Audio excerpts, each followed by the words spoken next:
Number 5 पे आते हैं।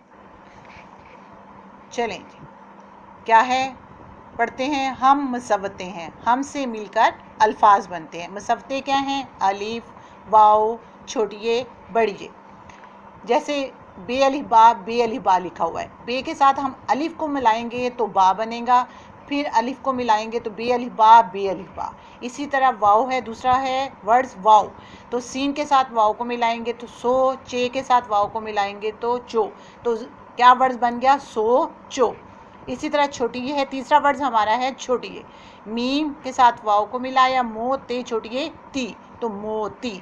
इसी तरह बड़िए, काफ अलिफ का, लाम बड़िए ले, काले। ये सब क्या हैं? मुसव्वते, जिनसे मिलकर अल्फाज बनते हैं। रंग भरिए, जिन खानों में मुसव्वते हैं उनमें रंग भरिए। अब देखें अलिफ कहाँ है। अलिफ, इसमें आपने कलर करना है अपनी पसंद का। दूसरा और देखें कहीं अलिफ है तो ढूंढें ज़रा। हाँ जी, ये है, तो हम इसमें कलर करेंगे। दूसरा वर्ड्स है वाव, वाव को ढूंढें और उसमें अपनी पसंद का कलर करें।